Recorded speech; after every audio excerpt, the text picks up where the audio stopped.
So good afternoon and welcome to the second Phoenix Copper Shareholder webinar.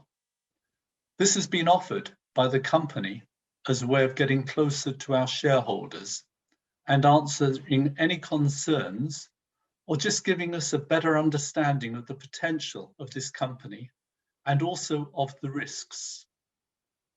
And on that subject, I make clear that none of the information given is advice, and you should all make your own research.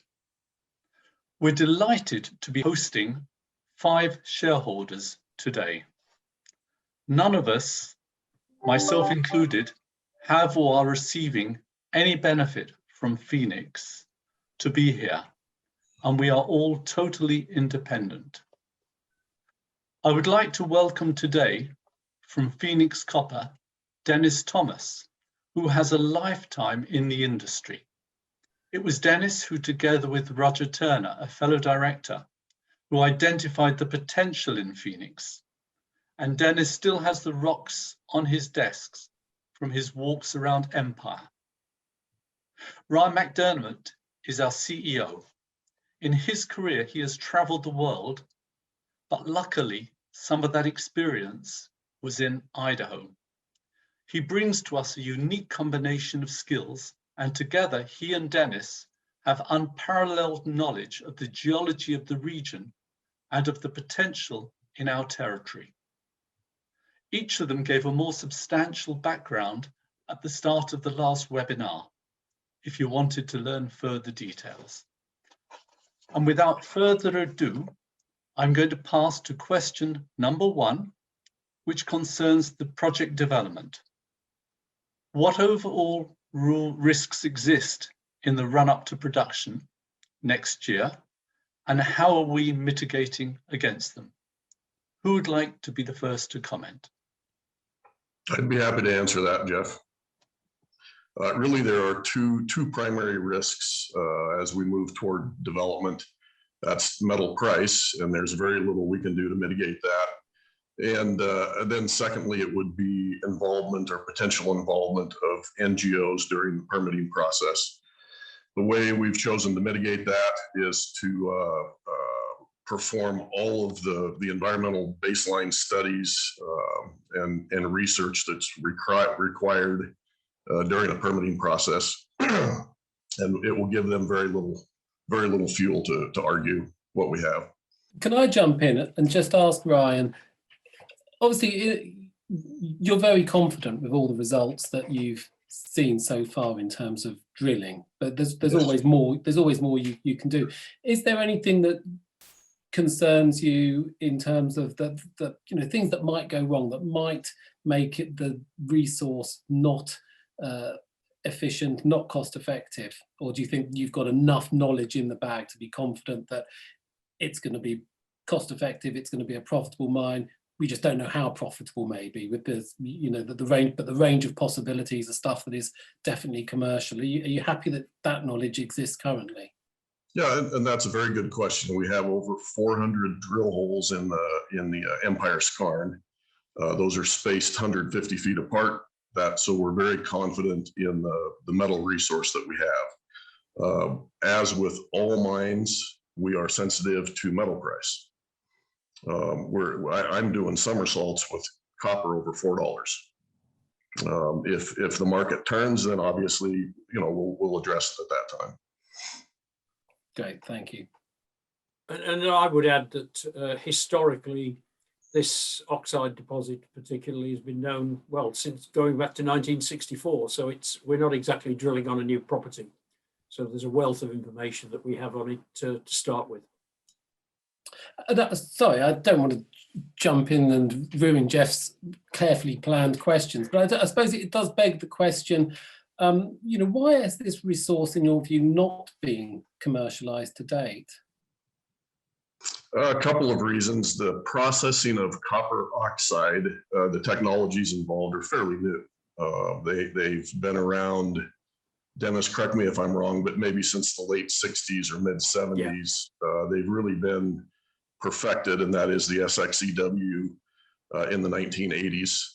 And again, this deposit is sensitive to copper price. So we're doing this at a good time. And I also, just to add to that, I think maybe controversially, I might say it, but it's been in the hands of junior companies who have more of an interest in possibly perhaps promoting share price rather than getting into production. And so we brought to it a completely different mind of actually bringing a property into production, which is what we've done. Roger and I, when we started up, we were looking for something that we could bring into production. And well, the rest is history, you know, and thank goodness, to be perfectly honest, that we teamed up with Ryan and we're able to do that. Okay, let's pass on to the next part of the same question about risks. Part A, is there a possibility that weather is a risk delaying the project? No. Okay. Part B, can the mine operate all year round? Yes, of course. C, is there any risk at all, financial, political, and environmental, of losing the non-patented land holdings?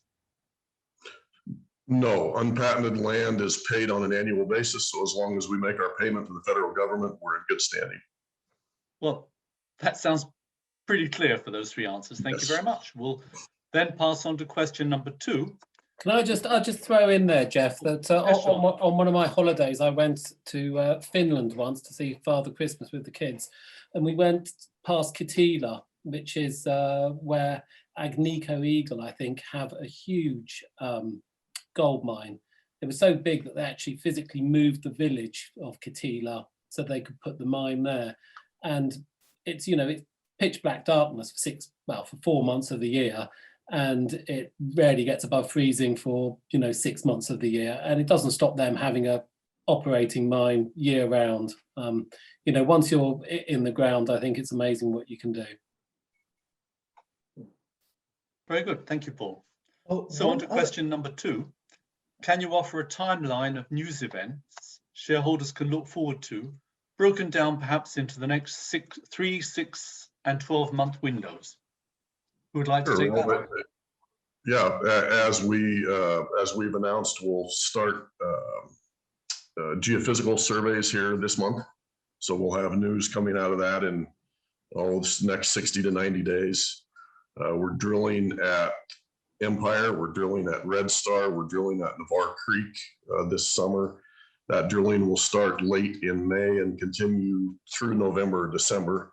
So we will have regular news flow from the drilling as well. We're submitting a plan of operations to the federal regulator for the part of the permitting process in late June. So there will be news about that.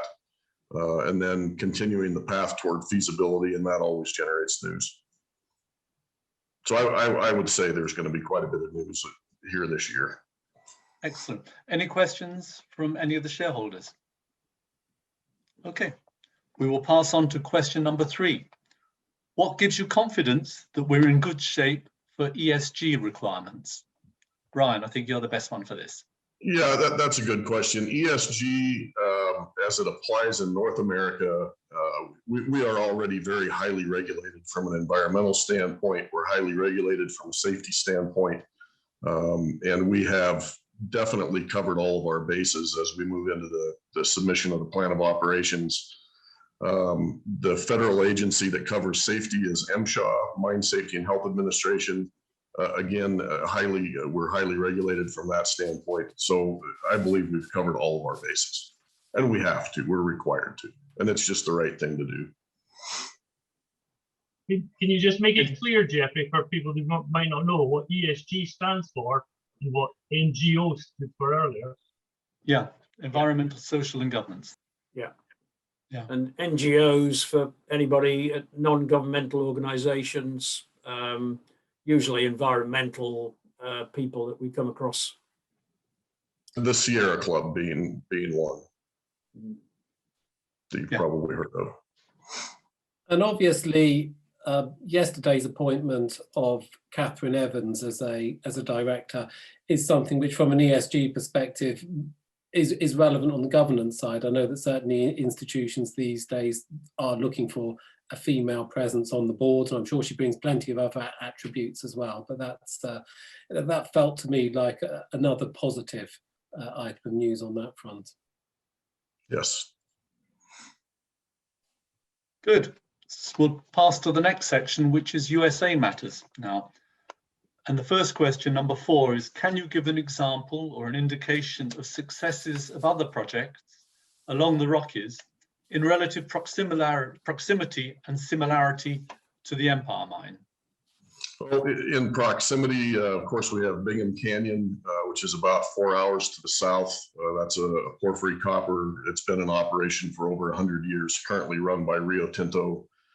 Thompson Creek molybdenum, which sits about 40 miles to the north of us. Again, that's a large moly porphyry. Climax, the Climax mine in Colorado, another good example, though that's, some distance from us, but still similar in geologic setting. The Rocky Mountains are host to some of the largest metal deposits in the world. Kumo as well, Brian. Kumo, yep, the Kumo deposit in Idaho, that deposit's 50 miles to the west of Mackay. And it's not been fully drilled off, but it's touted as being one of the largest porphyries in the world. Wow. So we're in the right zip code. Am I right that the Bingham Canyon mine is the largest copper mine in North America? Is that correct? The largest open pit, yeah, that may be correct. Yeah, it changes, as these different pits are mined, but I think you're right today. Yeah. So that's of importance to have them as a relatively near neighbor. Yep. Good. Any questions from any of the other shareholders? In that case, we'll move on. An interesting one, this is number 5. Can you talk of any efforts being made in the US to gain traction with institutional investors? Sure. We've hired EAS Advisors, which is a New York-based brokerage, to help us with that. Paul mentioned earlier, Catherine Evans, early in her career, she had some experience with a US brokerage. So we're moving in that direction and trying to increase our US shareholder base. And I suppose that begs the question that another way that you increase the participation is when you actually start employing people in number in Mackay. And when this is up and running and in production, how many staff would you anticipate? How many jobs do you think you'd be creating in Mackay? The current engineer's estimate is between 140 and 160. That's going to be quite a significant employer in the town, isn't it? It will be, yes. Yeah. Excellent. Well, let's move on to question 6 now, which is what will be the impact of Biden's clean energy revolution on our prospects? Well, that's a great question and pretty simple to answer. That revolution will require copper, it'll require cobalt, and if that can come from a domestic source like Idaho, that makes the most sense for the country.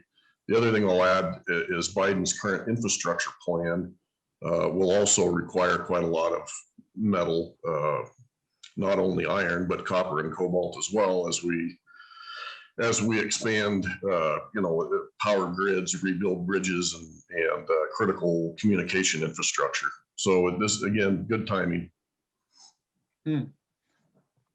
That's so interesting to hear the words of a local, because we get a lot of information about it over here in Europe about the potential in America. And it's great to have that confirmed from the other side as well. Thank you. We get a little bit of news about it over here too. There is some zinc, isn't there, in the mine? Well, say some reasonable quantities of zinc. Is that something that's going to be commercially important to the outcomes here, or is it just a little extra bit on the side? Well, no, it will actually contribute to the overall economics. And zinc, again, that another metal I didn't mention for the galvanizing process, is critically important to infrastructure. And in terms of the processing of zinc, is that something that can be done without much additional spending? I mean, does it almost come about as a byproduct of copper? No, as with all the metals, it requires some of its own processing. Okay, but not too expensive? Compared to the other metals, no. No, okay, good. Any more questions on that? Okay, we will move on to exploration and geology. And this one's an interesting one about something close to my heart, which is red star. So initial exploration defined a red star to be 350 meters long with a single vein system. How long do you now think the red star deposit extends? And is it still considered to be a single vein system? Oh, Jeff, we haven't done any drilling since we estimated that length, so that's where it currently stands. We do have surface evidence that it may be a multiple vein system and may extend over into the horseshoe, white knob, and maybe as far as the Windy Devil. And those are targets that we're going to test with a drill this summer. So stand by for more news. Is that something that it would be the drilling that gives you most indications on that rather than the geomagnetic survey? Or is The it geomagnetic survey helps target drill holes. It's the drilling itself that provides evidence and proof that the mineralization is there and where it's located in three-dimensional space. Okay, good. Yeah, we're very fortunate in that the silver appears to be associated quite closely with the magnetite. So doing an EM survey, obviously the magnetic qualities of the magnetite will show up pretty well. Yeah. Hopefully make targeting easier. That's right. Have you started that survey yet, Ryan? No, the geophysics crew is scheduled to arrive on the 11th of May. Okay. Can you talk about the duration of that work? We're estimating 55 man days. Okay. Good. And will those results, will they come in one go at the end, or will you be getting them in real time so that you can sort of start drilling? So the results are downloaded every day, but then the geophysicist has to interpret that data. So it can take sometimes days or weeks for that interpretation to be complete. Okay. But we'll be getting the benefit of it for the summer drilling season, effectively. Yes. Yeah, that's the key thing, isn't it? Good. Any other questions on Red Star? Okay. On to question number 8. Can you describe the existing historic mines and how much of the potential ore they may have extracted? So within the Empire block, there's of course the original underground Empire mine, and then there was some mining at Horseshoe, White Knob, and Bluebird. At Empire, I think they officially on record moved about 700,000 tons of ore at 6 to 8% copper grades to a smelter. We don't have good records on the other mines as far as production goes, but we do have a lot of underground maps, so we know that there was somewhat extensive mining in those locations. Yeah, and on Windy Devil, Ryan, you were saying there's probably at least 30 adits, shafts, tunnels, old sort of scratchings in that area. Yeah, surface evidence of well over 30. Yeah.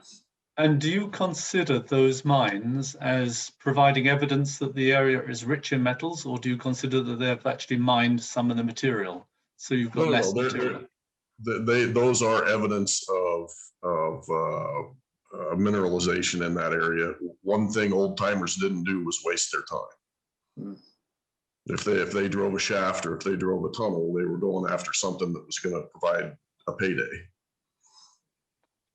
So could you say that they've mined substantially or minimally? Pre-World War II, they probably considered that substantial mining, but they also had to mine very high head grades. And all of those economics have changed today. The metal prices have changed. So what they left behind is actually quite considerable to us. Okay, that's good. Just to put it in perspective, if you're a prospector, for example, nowadays or earlier on, if there's evidence of old mine workings, that's what you're basically looking to see, because it means the area is pretty prospective. So certainly my reading of looking at Horseshoe and North is that the area is very prospective because of the, for want of a better word, the scratchings that we're finding around there. I mean, presumably these old timers, as Ryan calls them, I mean, they didn't really have much to go on other than what they could see with their eyes and what they could, you know, if they're going after gold, etc., what they can physically pan out. But unless stuff's visible present in visible quantities, then they're not going to have any reason to dig things up, and they're not going to have the modern technology to process them anyway. So you're only going to see pretty extreme examples in the olden days. Absolutely, right. and I think the looking at the geomorphology, looking at the mountainside there, Ryan, it's pretty steep country, and so as Ryan said, they wouldn't have expended too much energy if there wasn't something worth digging a hole for there. Yeah. Good, thank you very much. Okay, question 9. Thinking about the deeper sulphides, in the recent podcast, Ryan mentioned historical shafts down to 1,600 foot. Would we be able to reuse the original workings, or would we need to start from scratch? In other words, is there a cost benefit of reusing those workings? We have looked extensively at the existing workings. We will be able to use that, and we have used them to some degree. They do require rehabilitation for safety reasons. So we're going to use them as much as we can, but we have to weigh the cost of rehabilitation versus driving new tunnel. So it's on a case-by-case basis? Absolutely on a case-by-case basis, and it has everything to do with safety. Okay, very good, thank you. In question 10, in 2017, the company extended the claims area to include Windy Devil. What was the reason for doing that? Surface evidence of mineralization. And what sort of mineralization are you seeing there? Very similar to what we saw on the surface at Red Star and Horseshoe, just a continuation of the same. Okay. Dennis, anything to add? No, I said it earlier on that, quite frankly, you know, the evidence is there. The old workings, the adits, the shafts that are there are evidence of the mineralization, and the style of mineralization. Certainly, Ryan and the geologists have been looking at is very much the same as Ryan said, with compared with Horseshoe and right down to Red Star. And you mentioned earlier that you felt the Red Star may continue all the way up to Horseshoe and even into Windy Devil. What sort of distance are we looking at there? How far is that away? Oh, a mile. Yeah, so I think the whole strike length from probably the pit to the top end of Red Star, the top end of Windy Devil, Ryan, probably about pushing 3 kilometres, maybe a bit more in kilometre terms. Close, yeah, close. Yeah. So compared to our initial determination of Red Star to be 350 meters long, if it was proven to be the entire length, we could be looking at multiples of the initial deposit of Red Star. Yeah, I think you're looking at a system. You're looking at the style of mineralization, not necessarily one vein. I think you're looking at a series of, and correct me if I'm wrong here, Ryan, but a series of structures that are mineral or ore hosting, hopefully. The mineralogy basically is the same style of mineralization. Very well put. To use an old expression, this is very prospective. Yes. Yes, it is. Any questions from the others? Okay. I mean, what's the best way for a layman to think about this? That you know, in terms of what you think is really going on in geological terms. I mean, my understanding is that we're hoping that there's a deep porphyry body that has, you know, manifesting itself through higher grades that are coming up closer to the surface. I mean, is that broadly right? That is exactly right. And then, you know, obviously the porphyry's harder to get to because it's deeper down. But you know, do you have any feel for what sort of size we might be talking about here? Because porphyry deposits tend to be pretty big, don't they? Yeah, we don't have any idea at this time of size. We have a general idea of location and perhaps depth, but to drill off an entire porphyry, you know, based on average porphyries, we have a lot of work left to do. These things can be rather large. Yes, and then in terms of the actual footprint of the porphyry, if it and you know, just tell me if I'm talking rubbish, and I get the feeling that you're the sort of person who will tell someone if they're talking rubbish. If it's bigger than the site that we've got, is that kind of a problem if it extends outside, or is there a sort of a principle in American mining law that you know, you can extend beyond, you know, if your ore body is deep down but it extends beyond the sort of footprint of your site? Is that, and I mean, it's obviously not something to worry about, but I'm just thinking it through. No, we can extend our holdings, really have as large a holding as we want, if land is available to accommodate a larger deposit. But it's really important that we focus on what we know and what we have right now. And that's right, because I was just thinking there's so many big projects around which seem to remain big projects for a long time and never end up producing anything. And you can carry on proving up. And so I think, you know, one of the things that is attractive about Phoenix is that, you know, the focus on getting into production rather than spending all your time working out what you have got, that you sort of make it a profitable enterprise first.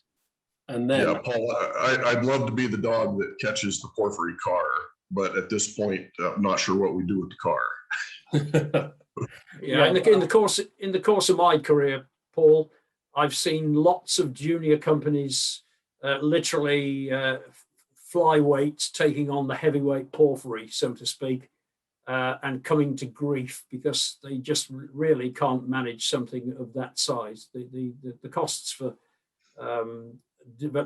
exploration and development of a porphyry are enormous, not to mention the time as well. And most companies run out of money.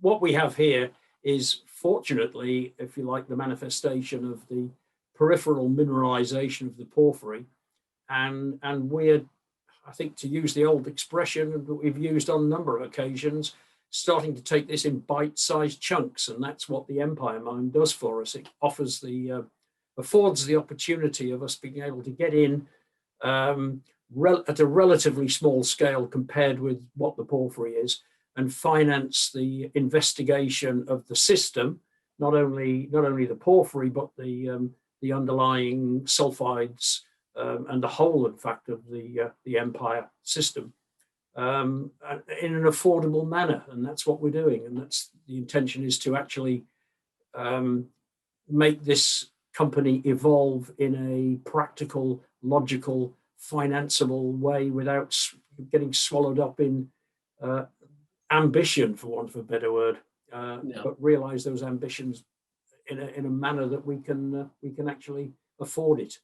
And that's, I mean, is it fair to say that you know, in a sense, that you're picking the low-hanging fruit that yes, is immediately available, whereas the porphyry yes, is actually probably the tree itself, and that if you know, if attention ever swings to the porphyry, it will need more capital than a junior AIM miner is realistically able to have at its disposal. That's at that point that a partner would need to come in, or you'd need to think of something clever. yes, I think that basically you summed that up very well. Yeah, I think that's perfectly summed up. We are, as I say, low-hanging fruit, afford things, and as we discover, so that we become more able to cope with what we discover. But when people talk, someone asked the question earlier, Mark did, about takeovers.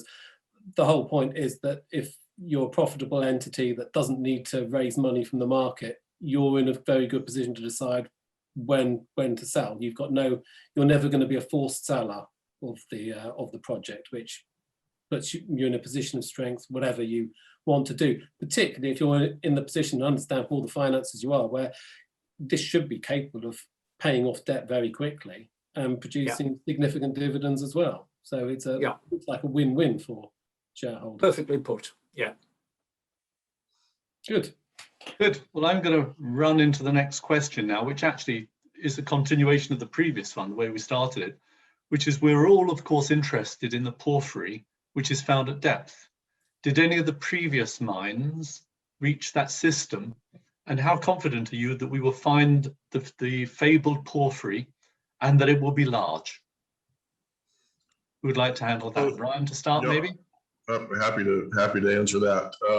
The pre-World War II mines did not produce ore directly from the porphyry, but we do have evidence in the lowest drive that they perhaps touched the top of the porphyry.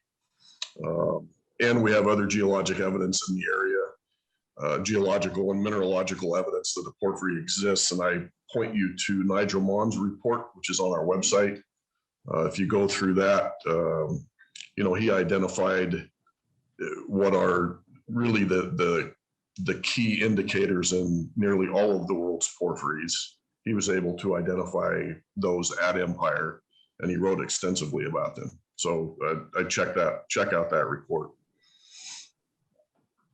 Yes, no, Nigel I've spoken to many times since he wrote that initial report, and he's always trying to get back to Idaho actually to update his reports.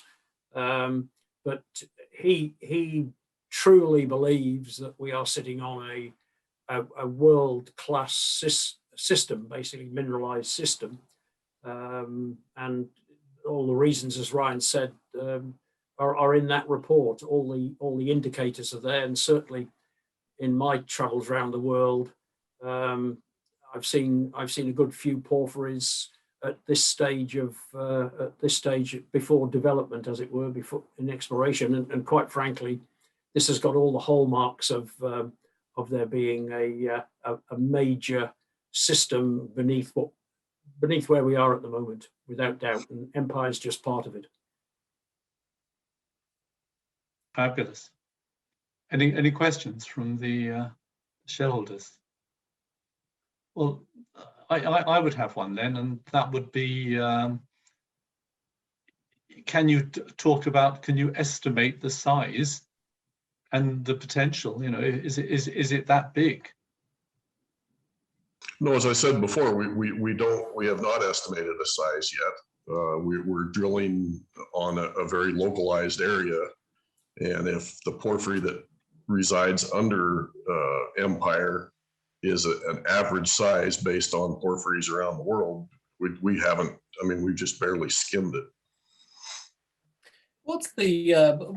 How do you prove up porphyry? I mean, does it have a sort of a magnetic footprint or anything? I mean, it seems like quite a difficult job to actually, size up and scope it, and presumably it depends on what depth it is, etc., which is why you're concentrating on other things first.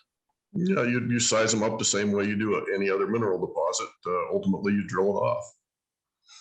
But you're drilling down deep, aren't you, from the start generally? In the case of Empire, we would be, because of the amount of rock that's sitting above the porphyry. Other porphyries, erosion has taken care of that rock, so you can call her a drill hole in the porphyry. I think the other thing as well is there are porphyry, just because it's a large deposit, believe it or not, they often do not get found at the first attempt.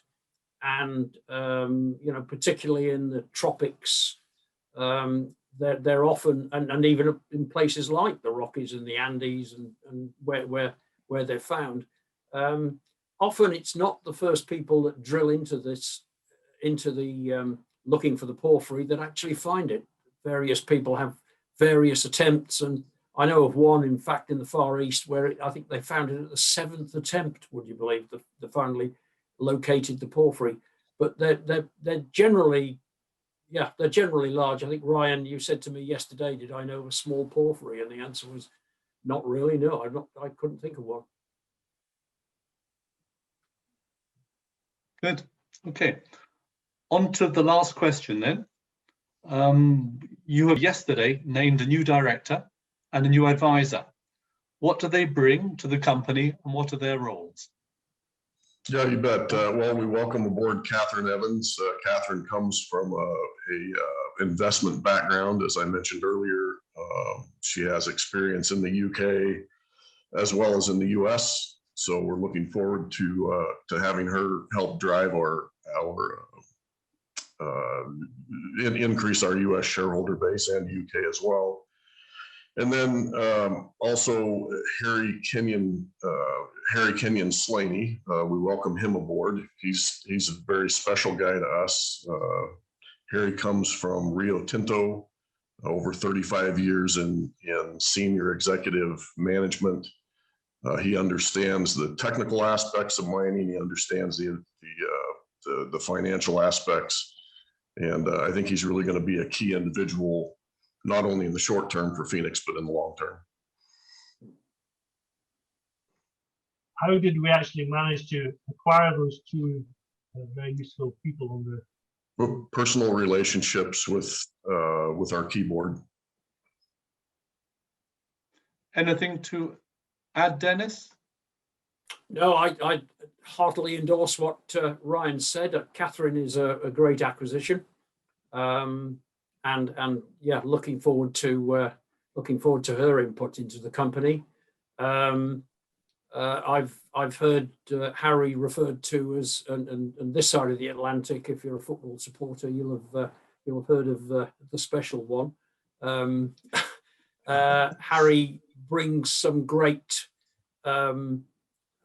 experience, great CV to us as well, and I for one am very much looking forward to sitting on the advisory board with him and doing some plotting with Ryan and the rest of the board in the development of the company. Certainly, Harry's extremely well placed.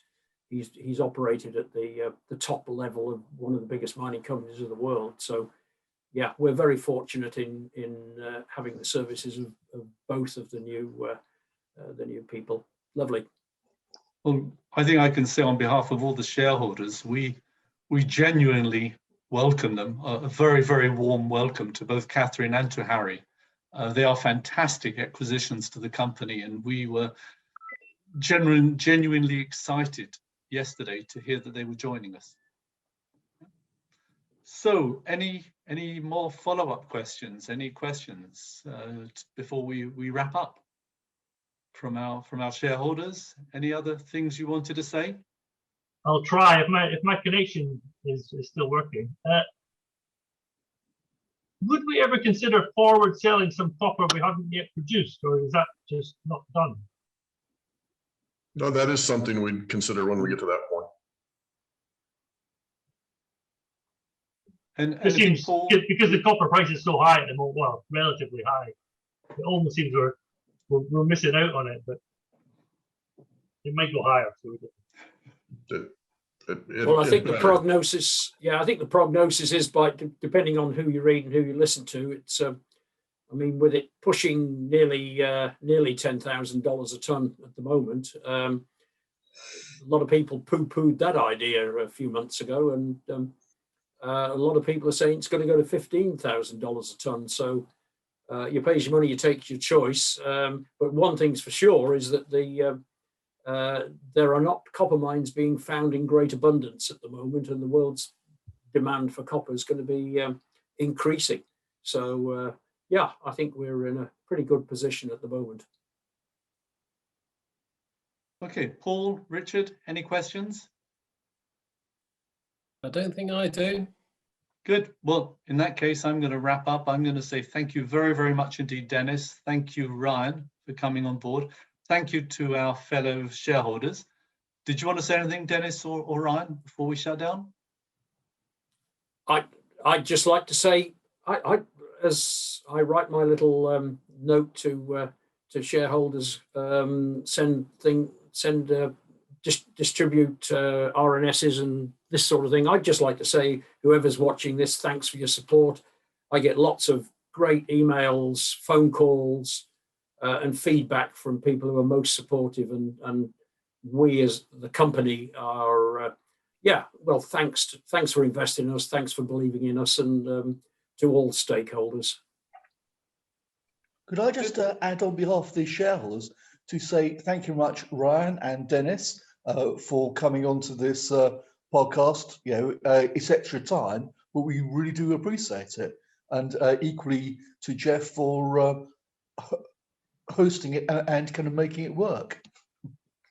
Yes, thanks, Jeff, and thanks, Richard. Yeah, and don't forget, anybody that's watching this, drop us a line, give us a call, any queries or anything like this.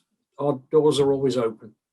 And I double that. I say that whenever I call to any of the directors, they're always very friendly, very supportive. Any questions, give them a call. Okay, and with that, I say thank you very much, and we look forward to seeing you on the next webinar, which hopefully will be in a few weeks' time. Goodbye. Thanks, everyone. Thank you. Good night. Thank you.